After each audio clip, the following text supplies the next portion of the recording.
Segunda de Timoteo, capítulo 1.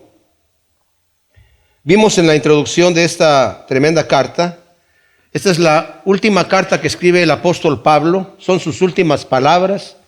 Una de las cosas que mencioné la vez pasada y la voy a seguir mencionando cada vez que dé la introducción del siguiente estudio que tengamos. Siempre es importante escuchar las últimas palabras de alguien que tiene algo que decir. Pero cuánto más de una persona que ha estado en una comunión tan estrecha con el Señor, en una revelación tan íntima. El apóstol Pablo fue como el Señor mismo dijo cuando anunció a Ananías, que era un cristiano, al cual el Señor envió para que orara por el apóstol Pablo. El apóstol Pablo era un perseguidor de la iglesia, un fanático fariseo que iba camino a Damasco con cartas de los principales de los judíos para arrestar a los cristianos. O sea, él se ensució las manos para eso. Él dijo, yo los voy a ir a sacar. Y como vamos a leer aquí, lo vimos también la vez pasada en su testimonio que él da al rey Agripa, dice él, yo sentí mi obligación a hacer muchas maldades en contra del nombre de Jesús de Nazaret. Él pensaba que estaba sirviendo a Dios siendo celoso de la ley. Estos tienen su religión de caricatura, una porquería de religión, y yo los voy a hacer blasfemar en contra de ese nombre, porque él pensaba que estaba de esa manera sirviendo a Dios. Camino a Damasco, el Señor se le aparece. Y esa fue algo especial porque él no sabía. Cuando escuchó la voz del Señor que le dijo, Saulo, Saulo, ¿por qué me persigues? Dura cosa te es dar coces contra el aguijón, o sea, patear en contra de mi voluntad. Dice, ¿quién eres tú, Señor? No sabía. Dice, yo soy Jesús a quien tú persigues. Pero levántate y vete a Damasco y ahí se te va a decir qué es lo que tienes que hacer. Entonces el apóstol Pablo se va. Él tuvo esa visión, tuvo esa revelación. No vio directamente al Señor, pero sí escuchó la voz y vio un resplandor que superaba la luz del sol, y eso que era al mediodía. Y entra a Damasco, está allí 3 días sin tomar ningún alimento ni agua. Y después el Señor le habla a Ananías y le dice, ve y ora por Pablo porque yo he estado con él, ¿verdad? Y lo he preparado para que sea un instrumento especial. Y Ananías le dice, Señor, ¿qué no sabes que este hombre es como si el Señor no supiera, ¿verdad? ¿Qué no sabes que este hombre es un perseguidor de la iglesia? Anda arrastrando cristianos por todos lados, llevándoselos a la cárcel y haciéndolos blasfemar. Le dice, ve porque este es un instrumento escogido para mí.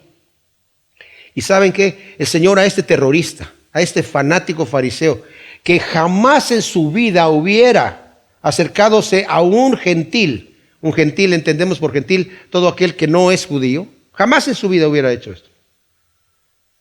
Ahora el Señor le dice, yo te voy a levantar para ser predicador de los gentiles. Y le revela un evangelio contrario a lo que él pensaba. Él pensaba que para servir a Dios había que cumplir la ley, y según él dice en Filipenses capítulo 2, yo en cuanto al servicio de la ley era irreprensible. O sea, él sentía que estaba cumpliendo todas las cosas de acuerdo a lo que la ley decía, a lo que él entendía que la ley decía. Y el Señor le dice, no, yo te voy a levantar como un predicador de la gracia, y vas a saber que no es por las obras de la ley, sino por la gracia y por la fe que viene la salvación. Entonces, el evangelio que el apóstol Pablo empieza a predicar fue un evangelio completamente diferente. Ninguno de los otros discípulos, ni los apóstoles mismos, tenían esta revelación que tenía el apóstol Pablo. Tanto así, que con el capítulo 16 de Mateo, cuando el Señor pregunta, ¿quién dicen los hombres que yo soy? Y empiezan a decir unos, pues algunos dicen que eres Juan el Bautista que resucitó de los muertos. Otros dicen que tal vez eres Elías o Jeremías o alguno de los profetas. Bueno, ¿y ustedes qué dicen? ¿Quién soy yo? Y Pedro le dice, tú eres el Mesías, el Hijo del Dios viviente. Y le dice, eras bienaventurado, Pedro, porque esto no te lo reveló ningún hombre, sino mi Padre que está en los cielos. Y les empezó a decir que le era necesario padecer, ¿verdad? Padecer por nuestros pecados, ¿verdad? Y resucitar al tercer día. Y fue ahí donde Pedro lo tomó aparte a decirle, Señor, que de ninguna manera esto te acontezca. Y el Señor le dijo, apártate de mí, Satanás, porque me eres tropiezo. Tú no ves las cosas de Dios, sino las cosas de los hombres. Pero antes de decirle eso, le dijo a Pedro, a ti te voy a dar las llaves del reino de Dios. Y Pedro fue el primero que empezó a predicar el evangelio a los judíos en el día de Pentecostés. Y también fue el primero que empezó a predicarle a los gentiles cuando estaba en la casa de Cornelio. Y el Señor le muestra esta visión de animales impuros y le dice, Señor, mata y come. Y dice, Señor, yo no puedo tocar esos animales porque nunca he comido nada inmundo. Y le dijo, no llames inmundo lo que yo ya purifiqué.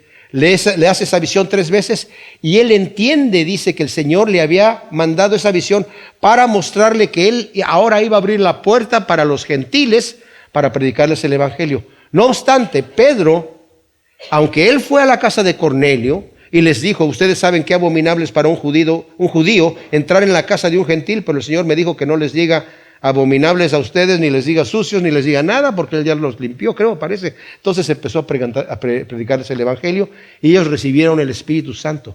Aún así, Pablo escribe que tuvo que reprender a Pedro en cierta ocasión porque se estaba juntando solamente con los judíos a comer y no se juntaba con los gentiles en una ocasión. Y dice, yo lo reprendí delante de todos porque era de condenar. ¿A qué voy con esto? La conversión del apóstol Pablo fue una conversión impresionante que tenía que ver con que el Señor le mostró ese evangelio de la gracia. Entonces vemos que esta carta la está escribiendo, como dije yo, ya son sus últimas palabras. Esta es una carta muy personal para Timoteo. La anterior de Timoteo es un poquito más oficial, porque aparte de que le está dando instrucciones a Timoteo, está hecha como para que sea leída delante de toda la congregación.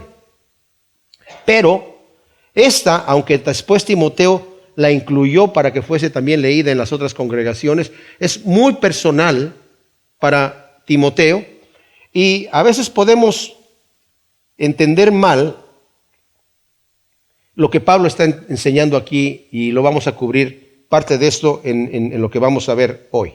Entonces, había dicho yo que después de la entrevista que Pablo tuvo con Nerón, que fue en Roma, él fue apresado entre el año 63, al final de 63, principios del 64, y como había apelado a César, tuvo que entrevistarse, según la tradición, dice que se entrevistó con Nerón, le anunció el evangelio como era la costumbre de Pablo, y Nerón rechazó eso. Desde entonces se endemonió y empezó, porque en ese mismo año él incendió Roma el 18 de julio del 64, y cuando se hicieron las investigaciones empezaron a ver que Nerón lo había hecho y él, para disculparse, culpó a los cristianos. Empezó una terrible persecución ese mismo año en octubre, y ya para entonces Pablo había sido dejado en libertad antes de que Nerón incendiara Roma. Y Pablo estuvo por máximo 3 años fuera, cuando después fue aprehendido.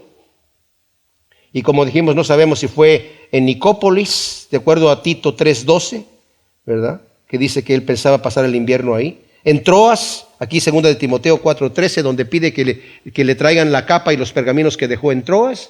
O en Éfeso, porque ya le había dicho a Timoteo, me acuerdo de tus lágrimas, ¿verdad? Y Timoteo estaba en Éfeso como pastor. La primera carta de Timoteo fue escrita cuando Pablo estaba todavía en libertad en Macedonia, y se le escribe a Timoteo diciéndole, te pedí que te quedaras en Éfeso para arreglar algunas instituciones, y le da instrucciones. Timoteo todavía está en Éfeso. Pablo ya ha sido aprehendido nuevamente, llevado a Roma. Esta vez no está en un arresto domiciliario, en una casa bonita, está en un calabozo húmedo, y le llamaban el calabozo de más adentro, ¿verdad? En donde no se sabía ni dónde estaba. De hecho, ir a preguntar en dónde estaba el apóstol Pablo era arriesgar la vida. Por eso vamos a ver que Pablo va a decir, muchos me abandonaron aquí.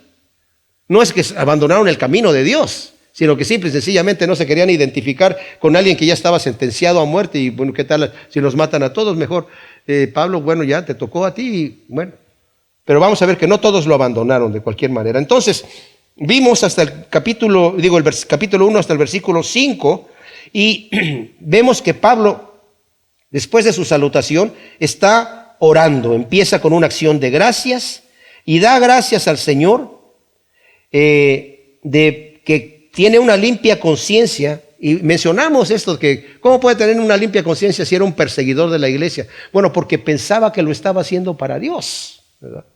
En ese sentido.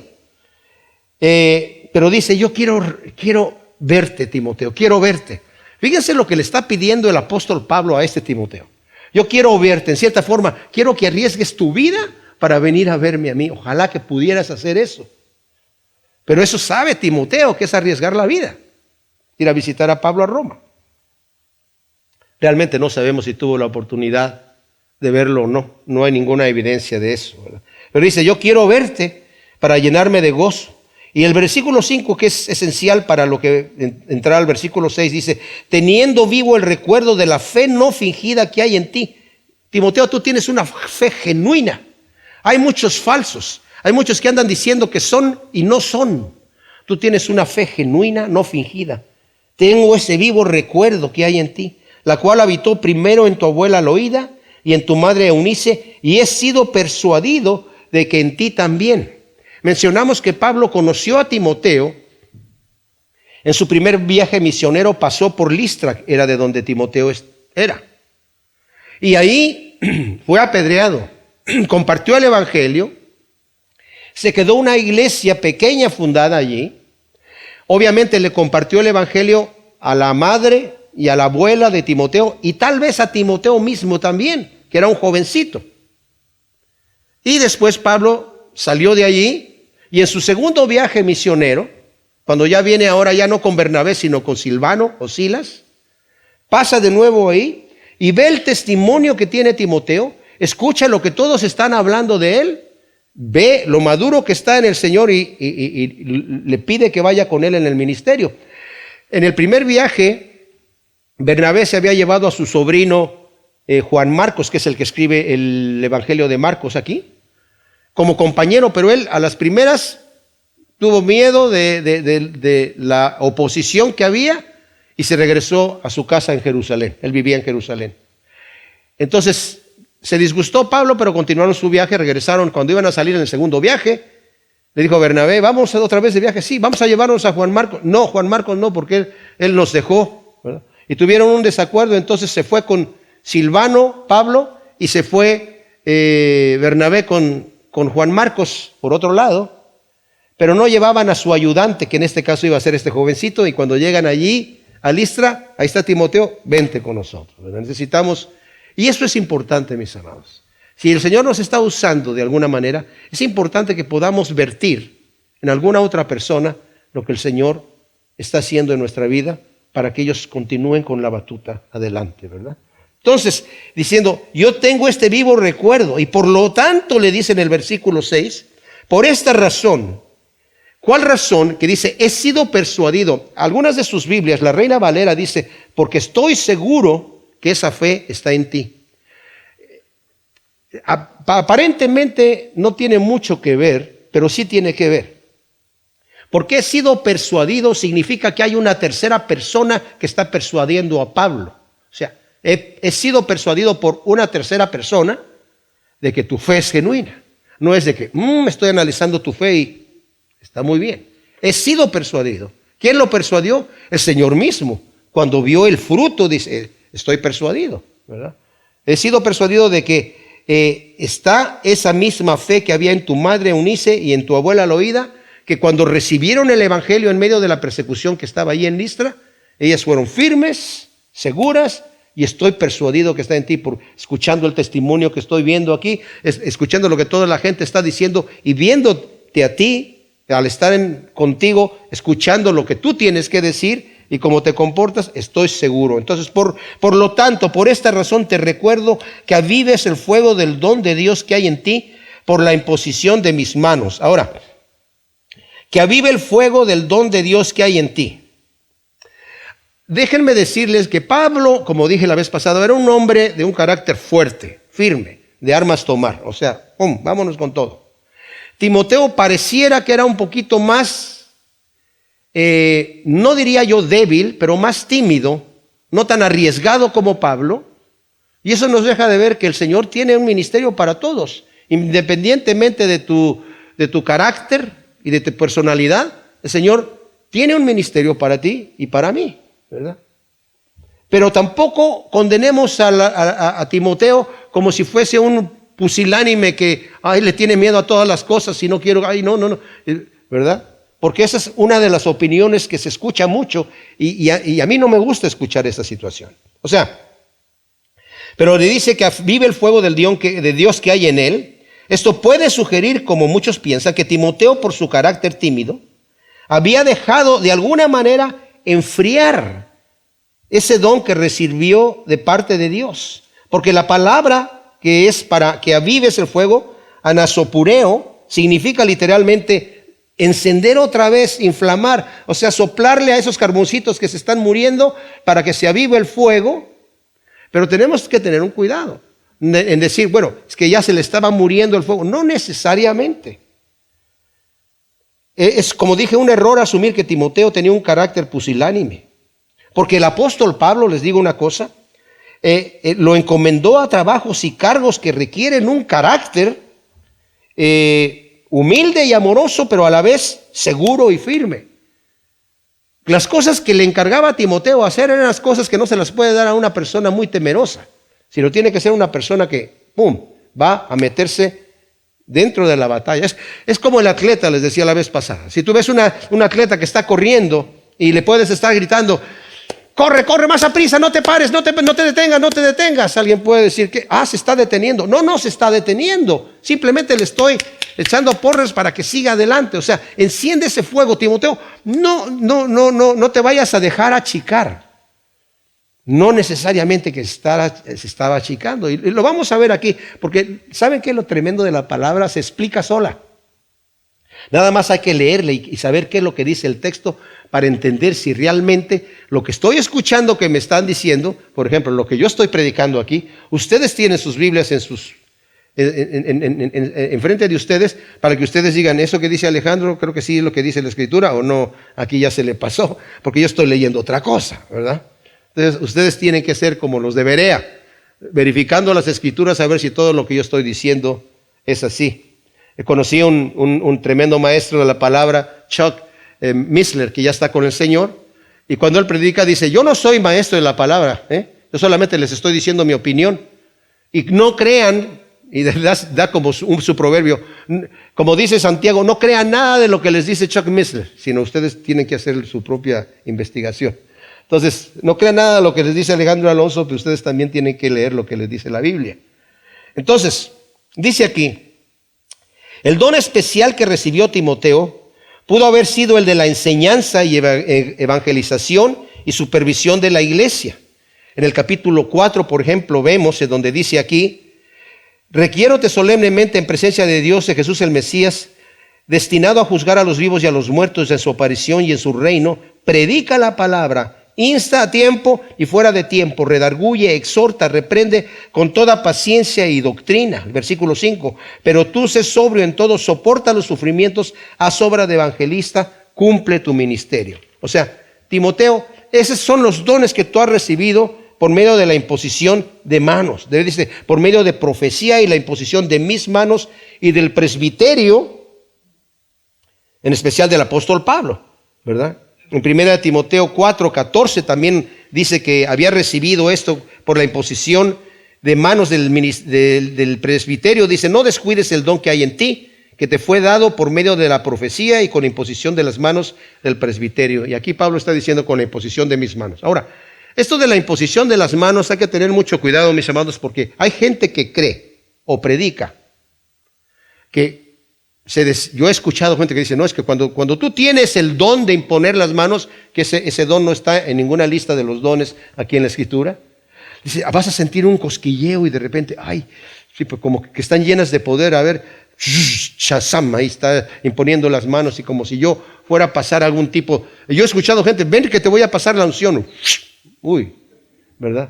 Una vez vi un pastor que le pasaron una pareja para que oraran por ellos y les impuso las manos y se cayeron así y estaba con las manos, ya no sabía qué hacer, que meterlas a la funda para no dispararle a otro, ¿verdad?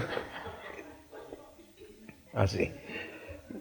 No, la imposición de manos era una costumbre que era para muchas cosas. Era para bendecir a alguien, era para pasarle la bendición de la primogenitura, era para encomendarlos a algún ministerio, como les impusieron las manos a Bernabé y a Pablo para encomendarlos. Era para sanidad de un enfermo. Era para, en el caso de Timoteo, para recibir un don de parte del Señor.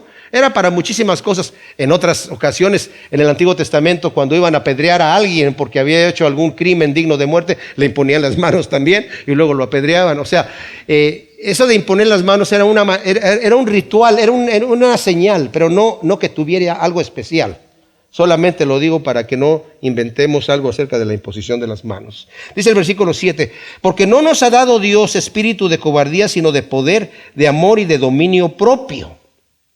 Ahora, esto es interesante porque algunos están diciendo, ahí está, Timoteo era un cobarde. Le está diciendo Pablo, aviva el don que hay en ti, que te fue puesto, porque no nos ha dado el Señor un espíritu de cobardía. ¿Qué te pasa, Timoteo? Es un error pensar así, que Pablo estaba diciendo esto. Porque no significa, como dije, que Timoteo fuera un cobarde, ya que la evidencia del trabajo que desempeñaba en el ministerio demuestra lo contrario. Él era osado, era valeroso, era atrevido. Pablo lo envía a Corinto para que viera cómo estaba la iglesia en Corinto, porque había problemas, y Pablo no dice, bueno, voy a enviar a otro que tenga un carácter más fuerte porque Timoteo va a llegar así. Y cuando les escribe a los corintios, les dice, recíbanlo con dignidad, porque va en representación mía. No porque Timoteo llegara así como, ay, señores, vengo humildemente aquí a decirles un mensajito de aquí del apóstol Pablo. No, sino porque era joven y eran vistos a veces como que no tenían autoridad, ¿verdad? Dice, es un espíritu, el espíritu de Dios, ¿verdad?, que hemos recibido. Es un espíritu de poder, de amor y dominio propio. Estas, mis amados, son características propias del Espíritu Santo. Y presuponer, fíjense bien, que Timoteo era cobarde, entonces también tenemos que presuponer que necesitaba valor y asumir que también necesitaba poder, amor y dominio propio, lo que lo hubiera descalificado para ser, además de pastor en la iglesia en Éfeso, un fiel representante del apóstol Pablo. En Filipenses 2, del 19 al 23, dice, les estoy enviando a Timoteo porque no tengo a nadie más que me represente a mí como yo soy y que los sirva a ustedes con un amor tan desinteresado y genuino. ¿Cuántos andaban con el apóstol Pablo sirviendo? Muchísimos. Pero dice, pero no tengo a nadie como Timoteo, así que lo estoy enviando. Presuponer que Timoteo era un cobarde, entonces hay que suponer que también le faltaba amor, poder y dominio propio. Entonces dice, por tanto, dice, no te avergüences del testimonio de nuestro Señor ni de mí, su prisionero, sino que comparte conmigo el sufrimiento por causa del evangelio conforme al poder de Dios. O sea, por tanto une la descripción de las características dadas por el apóstol a la actitud que Timoteo debe tomar frente a la persecución. Uno, le dice, no te avergüences del testimonio de nuestro Señor Jesucristo. El Señor en Marcos 8:38 dice, el que se avergüence de mí, yo me avergonzaré de él delante de mi Padre y delante de los ángeles, ¿verdad? Mas el que me confesare, el que no se avergüence de mí, las circunstancias se ponen difíciles y no se avergüenza de mí, yo también le confesaré delante de mi Padre. Pero Pablo está diciendo, tampoco te avergüences de mí, por cuanto Pablo, en este momento, mis amados, ya está marcado. Ya tiene una marca de sentencia de muerte, está a punto de ser ejecutado, y cualquiera que se identifique con él, con el apóstol Pablo, está expuesto a que también sea tomado preso. ¿Por qué creen ustedes que negó Pedro al Señor? En el momento, cuando llegaron a prenderlo, Pedro traía una espada y sacó la espada y cortó oreja a Pedro ahí, ¿verdad? Pero después la situación cambió y ya el Señor, se habían llevado al Señor y le preguntaron a Pedro, oye, ¿qué no eres tú uno de los que estaban ahí? No, yo conozco a ese hombre. ¿Por qué negó Pedro al Señor? Porque te tuvo miedo. Todos los demás apóstoles lo abandonaron. El único que estuvo ahí presente con él fue Juan, que estaba al pie de la cruz con su madre María y otras mujeres que estuvieron allí, ¿verdad? Fue el único valiente que estuvo ahí, Pero por eso Pablo está diciendo, no te avergüences de mí. ¿Por qué? Porque va a haber personas que se van a avergonzar de Pablo y las va a mencionar aquí, los que se han avergonzado. Como dije yo, no que no sean cristianos, pero que en el momento de la persecución se echaron para atrás. Ahora, en el versículo 9 del capítulo 1 de 1 Timoteo, estamos viendo aquí, mis amados, para hacer un pequeño resumen, Pablo está en una carta muy personal a Timoteo, hablándole de sus últimas palabras y como ya sabe que se va a ir, ya sabe que va a ser ejecutado, ¿verdad? Él mismo lo dice en el capítulo 4, versículo 6, porque yo ya estoy para ser derramado como libación y el tiempo de mi partida es inminente. O sea, yo ya sé, el Señor ya me reveló y ya he visto la situación como está. Antes había apelado a César, estaba para un juicio normal, tenía la libertad de que sus amigos vinieran a visitarlos y todavía no había sido condenado y no fue condenado en ese juicio, fue dejado en libertad. Pero después que se declaró la religión cristiana ilegal, empezó la persecución a los cristianos, que fue terrible, terrible. Estoy leyendo un libro, ya lo había leído antes, que se llama Los Mártires de Fox, el libro de los Mártires de Fox, y habla de las persecuciones. Nerón se endemonió terriblemente, ¿verdad? O sea, las cosas que hacían con los cristianos eran indecibles. Algunos de ellos les ponían camisas con cera y los ataban a unos palos y los prendían como fuego en antorchas en la noche, mientras él iba desnudo en un carruaje gritando y pasando por en medio de los cuerpos ardiendo ahí. Otros eran echados a las fieras, otros eran metidos en pieles de animales silvestres ya muertos y se los echaban a los perros y los perros queriendo... se los comían vivos, ¿verdad? Y cosas como esas hacía Nerón terriblemente. Y de ahí continuó la persecución. Entonces Pablo, la gente ya sabe, ya están viendo las cosas que están sucediendo, pero le dice, hey, no te avergüences de mí, le está diciendo Pablo. No te avergüences del Señor Jesucristo, pero tampoco de mí. Esto nos deja ver que Timoteo, perdón, no era un hombre pusilánime, no era un miedoso, sino un hombre con valor, dispuesto a poner la cara por el Evangelio. Y por eso lo está animando. Comparte conmigo el sufrimiento, le está diciendo el versículo 8, ¿verdad? No te avergüences del testimonio de nuestro Señor ni de mí, su prisionero, sino comparte conmigo el sufrimiento por causa del Evangelio conforme al poder de Dios. Cuando le dice comparte conmigo el sufrimiento, lo vemos aquí en el 2, 3, comparte sufrimientos como buen soldado de Jesús el Mesías. En el 3:12, por su parte los hombres malos y embajadores, bueno, dice todo aquel que quiera vivir piadosamente, dice aquí, si todos los que quieran vivir piadosamente en Jesús el Mesías, el 12, padecerán persecución. Esas son promesas que no nos gustan, porque nos gustan las promesas de Dios, las bonitas, pero Señor, ¿por qué tuviste que poner eso de padecer persecución? Porque era necesario, es necesario. Eso nos ayuda a nosotros. Está ahí porque nos ayuda en nuestro crecimiento y en nuestra madurez espiritual. Entonces, versículo 9, está hablando, dice, por el Evangelio conforme al poder de Dios, quien nos salvó y nos llamó con llamamiento santo, no conforme a nuestras obras, sino según su propósito y la gracia que nos fue dada en Jesús el Mesías antes de los tiempos eternos. O sea, Dios es quien nos escogió y nos llamó con un llamamiento santo y eficaz. O sea, santo es para que vivamos una vida santa y eficaz quiere decir que es un llamamiento que nos llamó para que perseveremos.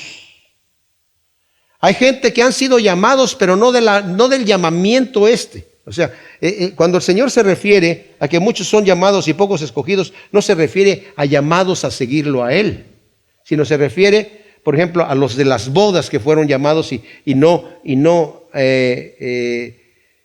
quisieron ir a la boda, ¿verdad? Es como cuando tú predicas el evangelio a una persona y dice, no, yo no quiero nada, nada, nada. A eso se está refiriendo, que no son escogidos porque no quieren ni siquiera recibir la verdad del evangelio. Pero cuando el llamamiento es de parte de Dios y nos acercamos a Él, es un llamamiento eficaz. Y dice, para que vivamos vidas santas, Romanos 8:28, vimos que nos dice la Escritura que todas las cosas ayudan a bien para los que hemos, a los que amamos al Señor.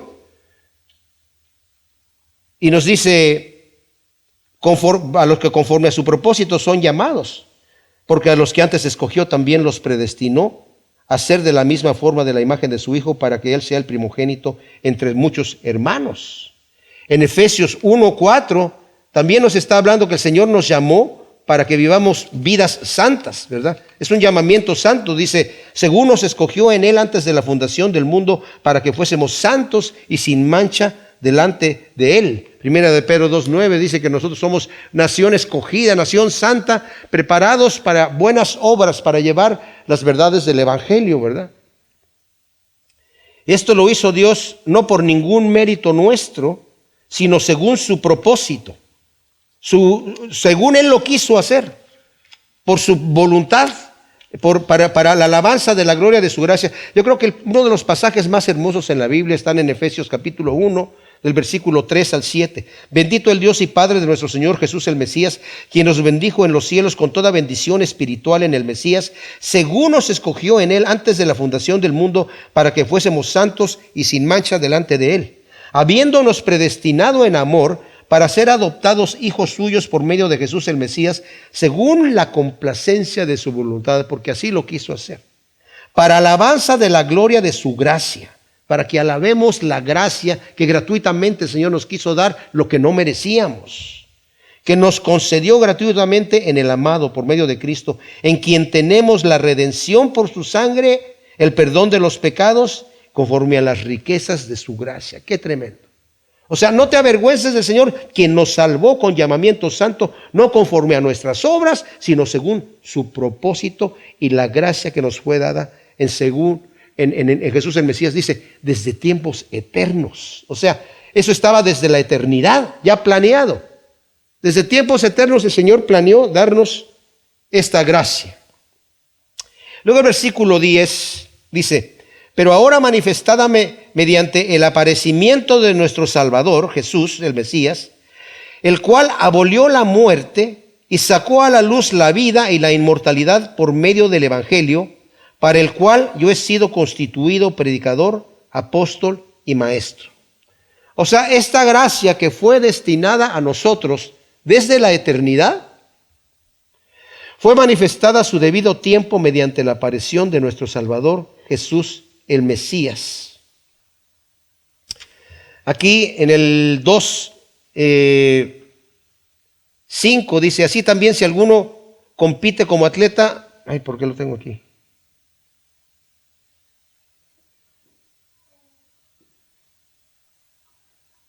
Bueno, perdón, me equivoqué de texto. Me maravilla esto, mis amados.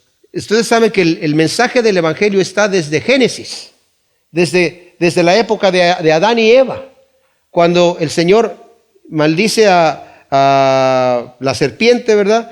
Y bueno, la maldición llegó al hombre, a la mujer, el castigo llegó a la tierra misma, ¿verdad? Que iba a producir cardos y espinos, etcétera. Pero viene también ahí la promesa. A la serpiente le dijo que se iba a arrastrar sobre su pecho y que iba a comer tierra, ¿verdad? Y a la mujer que iba a parir con dolor y que iba a estar sometida a su marido, al marido que iba a trabajar con el sudor de su frente, y la tierra se iba a endurecer y le iba a producir cardos y espinos.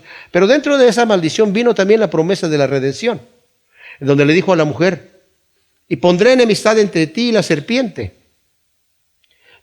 Ella te va a herir en el tobillo, en el calcañar, cuando tú le aplastes la cabeza. Y ahí estaba ya en la promesa de redención desde antes de los tiempos, ¿verdad? Eternos, pero fue manifestada. Y los profetas escribieron acerca de estas cosas sin entender lo que estaban escribiendo.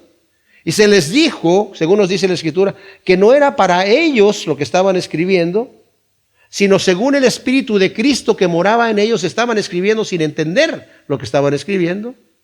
Y por eso el Señor les dijo, ¿cuántos profetas y santos, les dijo a sus discípulos, hubieran querido ver lo que ustedes ahora ven? Que era la aparición de Jesús el Mesías con el mensaje de gracia del Evangelio. Este propósito de Dios, que como he dicho en otras ocasiones, el propósito perfecto de Dios no era Adán y Eva viviendo felices y eternamente en el paraíso, en su pureza inicial, sino era Cristo en la cruz. Porque el Señor ya sabía que el hombre iba a caer, ¿verdad? Pero el propósito que estaba dentro de la redención, porque el plan de Dios es un plan maravillosamente calculado y perfecto. El Señor nos permite primero probar el mal para que nos demos cuenta que no sirve para nada y que vengamos al Señor y el Señor nos levanta, nos perdona y nos hace miembros de su familia. Entonces es una cosa tremendísima. Ahora, Cristo abolió la muerte, le quitó su aguijón. Nos dice Primera de Corintios capítulo 15, hablando acerca de la muerte, en el versículo 53, porque es necesario que esto corruptible se vea vestido de incorrupción y esto mortal sea vestido de inmortalidad. Y cuando esto corruptible se vista de incorrupción y esto mortal se vista de inmortalidad, entonces se cumplirá la palabra que ha sido escrita. Sorbida es la muerte en victoria. Está hablando aquí de un texto en el Antiguo Testamento en Isaías 25:8. Sorbida es la muerte en victoria. Y luego comenta el apóstol aquí, ¿dónde está, oh muerte, tu victoria? ¿Dónde está, muerte, tu aguijón? Pues el aguijón de la muerte es el pecado y el poder del pecado la ley. Pero gracias a Dios que nos da la victoria por medio de Jesús, el Mesías, Señor nuestro. Así que, mis amados, ¿qué quiere decir esto? El poder de la muerte o el aguijón de la muerte es el pecado. El Señor nos ha venido a libertar del pecado. El pecado todavía permanece en nosotros, porque todavía somos pecadores, pero ya no tiene potestad sobre nosotros. Ya no tiene dominio. Ya le ha sido quitado ese dominio por el Señor Jesús. Si yo me entrego al pecado es porque yo me quiero entregar al pecado. Lo pongo así de fácil. Antes no podíamos vivir una vida que agradara a Dios. Antes no podíamos vivir una vida santa. Era imposible para nosotros. Ahora que hemos nacido de nuevo, que tenemos una nueva naturaleza, ahora sí podemos vivir una vida santa. Estábamos viendo en nuestro estudio de Ezequiel, ¿verdad? Que en el Antiguo Testamento ya está explicado ahí ese nuevo nacimiento que el Señor le había dicho a Nicodemo, que le dice, ¿eres tú maestro de Israel y no sabes estas cosas? Cuando Nicodemo le dice, ¿y cómo puede hacerse esto de nacer de nuevo? Y pensamos, pues ¿cómo iba a saber eso, pobre Nicodemo, de que tenía que nacer de nuevo? Claro que lo tenía que saber, porque el Antiguo Testamento dice, yo les daría un corazón nuevo, voy a cambiar ese corazón de carne por uno, de ese corazón de piedra por uno de carne, y voy a poner un nuevo espíritu dentro de ellos. Mi espíritu va a estar ahí, van a ser nuevas criaturas. Ese es el nuevo nacimiento que está en varias escrituras del Antiguo Testamento, ¿verdad? Entonces, ese es el plan perfecto de Dios, mis amados, ¿verdad? No lo podemos entender mucho, pero no lo podemos entender a cabalidad. Pero dice, esto es el propósito de la gracia de Dios que nos fue dado en Jesús el Mesías, que estaba desde la eternidad, pero ahora ha sido aparecida, perdón, mediante el aparecimiento de nuestro Señor Jesús el Mesías, el cual abolió la muerte y sacó a la vida, la luz, a vida, la inmortalidad, a la luz, ¿verdad? La vida y la inmortalidad por medio del Evangelio. Ahora, Cristo, como dije, abolió la muerte. La muerte ya no tiene potestad sobre el creyente. Porque el creyente, según nos dice Juan 5:24, ha pasado de muerte a vida. Eso no quiere decir que no vamos a morir físicamente. Obviamente que vamos a morir. Aunque la muerte ya no puede amenazarnos más, porque para el creyente la muerte es ganancia, según nos dice Pablo. Pero no ha sido aún totalmente eliminada. Es una amenaza para el incrédulo. Fíjense, por ejemplo, en Hebreos nos habla acerca de que el incrédulo que no conoce al Señor, obviamente, está bajo esclavitud. Satanás lo tiene preso por el temor de la muerte, y nos lo dice así en el capítulo 2, versículo 14. Así que por cuanto los hijos fueron consustanciales con carne y sangre, o sea, nosotros hemos sido o somos de sustancia de carne y sangre, o sea, de carne y hueso. De igual manera, Él también, Jesucristo, participó de estas, ¿verdad? De la carne y de la sangre, fue hecho hombre, para destruir por medio de la muerte al que tenía el imperio de la muerte, esto es, al diablo, y librar a todos aquellos que por el temor de la muerte están sujetos a vivir en esclavitud, porque ciertamente no viene en ayuda de los ángeles, sino que viene en ayuda de los descendientes de Abraham. O sea, los que por temor de la muerte están en esclavitud. Satanás tiene a la gente en esclavitud por el temor de la muerte. Pero el cristiano, si nosotros entendemos el evangelio, no deberíamos estar ya temerosos por la muerte, porque sabemos que si en el momento que nosotros morimos, pasamos a estar en la presencia de Dios, que es muchísimo mejor, como dice el apóstol Pablo. Así que, cuando Pablo dice, para mí el vivir es Cristo y el morir es ganancia, cuando dice, ya no vivo yo, sino vive Cristo en mí, yo estoy crucificado juntamente con Cristo Jesús, y lo que ahora vivo en la carne, lo vivo en la fe. Estamos hablando de una persona que con toda abnegación y toda entrega ha rendido su vida al Señor. Cuando el Señor le dijo a sus discípulos en el libro de Hechos antes de ascender, que yo los haré testigos, me serán testigos en Jerusalén, en Judea, en Samaria y hasta lo último de la tierra. La palabra testigos en griego es marturios, de donde viene nuestra palabra mártir. Mártir no es necesariamente aquel que muere por Cristo, sino aquel que ya está dispuesto, que ya entregó su vida. Señor, ahora aquí estoy, venga lo que venga. Los primeros cristianos, los primeritos cristianos no tuvieron mucha persecución, pero cuando ya empezó la persecución fuerte, después cuando Nerón la declaró, primero Pablo declaró la primera persecución fuerte, ¿verdad? Y cuando ya Pablo fue convertido, se calmó un poco la situación, y después, no mucho después, con Nerón empezó la persecución fuerte de la iglesia. Aquellos que se convertían ya sabían que iban a morir. Yo una vez en Guatemala tuve la oportunidad de ir por ahí por el 82. Había mucha guerrilla y mucha situación terrible, ¿verdad? Y me acuerdo que siempre había mucha gente que aceptaba al Señor en todos los eventos que teníamos, hacíamos conciertos, y venía gente a aceptar al Señor, la mayoría jóvenes. Y en una ocasión terminamos, se dio la predicación y en el llamamiento no venía nadie, y yo me quedaba, oye, pero si normalmente vienen por lo menos 200, 150, 250 jóvenes, no venía nadie. Y de repente se para uno. Y como era uno, yo me quité la guitarra y me acerqué a él para hablar con él. Era uno de los guerrilleros que me dijo, sí, mi primo estaba en la guerrilla, ¿verdad? Y los vimos llegar allí vestidos de militares y violaron a las mujeres y mataron a todos los viejos y dejaron que los jóvenes nos escondiéramos y se fueron. Y luego regresaron vestidos ya así de civiles. Y dijeron, ¿qué vinieron aquí los militares? ¿Que hicieron toda esta cosa? Y dice, pues yo lo vi, era mi primo y era la misma gente vestidos así.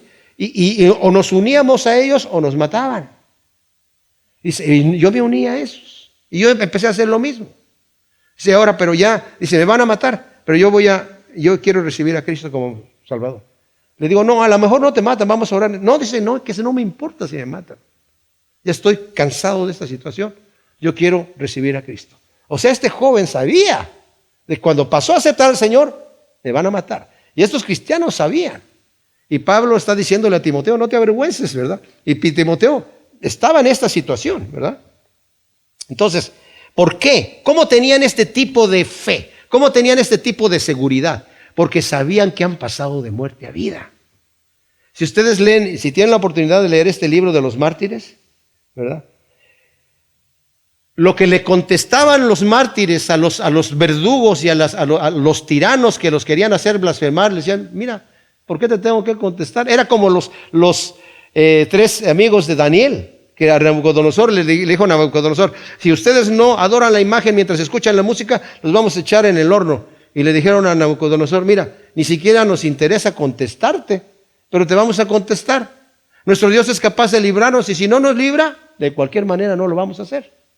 ¿Por qué? Porque sabían que han pasado de muerte a vida. Vamos a servir al Señor. La muerte para nosotros es solamente la puerta a la eternidad y estamos en la presencia de Dios. Cuando tenemos esta seguridad, mis amados, vamos a ver la vida de forma diferente. Pero cuando tenemos el temor de la muerte, quiere decir que no tenemos una buena relación con Dios. Ahí está una prueba. Si hoy el Señor te llama a cuentas, ¿cómo estás? ¿Tranquilo? ¿Tranquila? ¿O estás así como que, no estoy preparado, no. Ahí está la prueba, ¿verdad? Entonces, para lo cual yo he sido constituido predicador, apóstol y maestro. La muerte, como dije, ya no tiene potestad para nosotros. Y nos dice 1 Corintios 15:26, que es el último enemigo que va a ser destruido. Esto Dios lo ha hecho mediante el evangelio, del cual Pablo fue constituido predicador, apóstol y maestro, como él mismo da testimonio en su testimonio a Agripa, ¿verdad? Dice, el Señor me dijo, yo te he levantado para que seas predicador del evangelio a los gentiles y lleves la verdad del evangelio. Por causa de lo cual también padezco estas cosas y no me avergüenzo, porque yo sé a quién he creído y he sido persuadido también, otra vez he sido persuadido de que es poderoso para guardar mi depósito hasta aquel día. O sea, el Señor es poderoso para retener lo que Él me ha prometido. En cuanto a todo lo que yo he invertido para el reino de Dios, el Señor me lo tiene preparado allá, ¿verdad? Ese es parte del deseo que yo tengo de partir con Él. Así que retén el modelo, literalmente la copia calcada de las sanas palabras, de la sana doctrina que de mí oíste, con la fe y el amor que hay en Jesús el Mesías, y guarda el buen depósito, esa misma doctrina, sana doctrina, por medio del Espíritu Santo que vive en nosotros. O sea, Timoteo, guarda ese depósito con el poder del Espíritu Santo que te va a dar poder para hacerlo como lo debes hacer. Te estoy pasando la batuta a ti. Yo ya voy a ser sacrificado. Ahora tú, con todo valor, con toda santidad, con toda pureza, guarda esto. No te dejes vencer por el enemigo. No que estuviera siendo vencido, solamente le está diciendo eso, ¿verdad? Y qué tremendo, ¿verdad? Que dice, he sabido no en qué he creído, sino en quién he creído, que es poderoso para guardar mi depósito, lo que se me ha la riqueza que he estado acumulando en el reino de Dios. Y luego dice aquí, guarda el buen depósito, el 15, dice, ya sabes que todos los que están en Asia se alejaron de mí, entre los cuales están Filegio y Hermógenes. O sea, en contraste, aquí vemos que todos los de Asia lo habían abandonado, como dije, probablemente por la persecución. Y menciona aquí a dos individuos. Sus nombres aparecen solamente aquí, Figelio y Hermógenes. ¿Se imaginan? Qué terrible, ¿no? Que tu nombre apareció en las Escrituras y todo el mundo lo lee, pero como un cobarde aquí. Aparecieron estos dos hombres y pasaron a la historia como cobardes. Terrible. Como dije, no dice que no son cristianos, solamente quedaron allí como cobardes. En contraste con eso dice, conceda el Señor misericordia a la casa de Onesíforo, pues muchas veces me reanimó y no se avergonzó de mis cadenas, sino que tan pronto como llegó a Roma, me buscó solícitamente y me encontró. Concédale el Señor hallar misericordia del Señor en aquel día, pues tú bien sabes cuántos servicios prestó en Éfeso. O sea, en contraste con estas dos personas, Onesíforo, va con esta valentía, como dije, exponiendo su propia vida para ir a buscar a Pablo y lo encontró. Y dice, tú sabes los servicios que me ha prestado. Y dice, en Éfeso, tú mismo, es un efesio que vino aquí a buscarme y me encontró. Tú ya sabes cómo es un siervo que ha servido fielmente. Algunos eruditos opinan que es muy probable que Onesíforo ya haya partido con el Señor porque habla solamente de su casa, que el Señor bendiga su casa y no de él mismo, salvo por la intercesión de que el Señor le conceda, ¿verdad?, recompensa. Ahora, una preguntita rapidita aquí, vale la pena. ¿Se podrá orar por un fallecido? ¿Por una persona que ya falleció? Pues no para sacarla del purgatorio. Pero yo me hice esa pregunta por mi padre que murió y que yo dije, he orado, Señor, yo sé que no lo vayan a ver, no me vayan a ver como un hereje aquí, ¿verdad? Pero, Señor, yo sé que tú ya sabías que yo iba a orar por mi padre ahora, y mi padre murió cuando yo tenía 14 años, pero tú ya sabías que yo iba a orar por él, así que la intercesión que yo hago, ojalá que él de alguna manera tengas misericordia de él y que haya conocido de tu carácter y de ti de una forma salvadora para su propia vida, ¿verdad? Pero Pablo, si es que Onesífero ya murió, está orando por un compañero de él, que el Señor tenga misericordia de él en aquel día. ¿Cuál día? El día que se va a presentar para entregar cuentas delante de Dios. Como dije, no es para que el Señor en ese momento haga un cambio allá en el cielo, sino, Señor, que en su pasado haya tenido de alguna manera la manera de ponerse a cuentas contigo. Sabemos que con seguridad que Onesífero será recompensado porque así lo ha prometido el Señor, ¿verdad? Que todos aquellos que sirven, dice, al que le dé un vaso de agua a un profeta, tan solo recompensa de profeta va a recibir, ¿verdad? El que le diere, al que tuve hambre y me diste de comer, tuve sed y me diste de beber, por cuanto lo hiciste a uno de estos pequeños, por cuanto serviste a unos, estuve enfermo, me visitaste en la cárcel. ¿Cuándo estuviste preso? Allí estuve preso en Roma, a través del apóstol Pablo. Me visitaste cuando estuviste en Roma. Así que cuando prestemos un servicio a los santos, sepamos que lo estamos haciendo para el Señor. Gracias, Señor, te damos por tu palabra. Te pedimos que tú siembres todas estas semillas en nuestro corazón para que den su fruto al 100 por uno en el nombre de Cristo. Amén.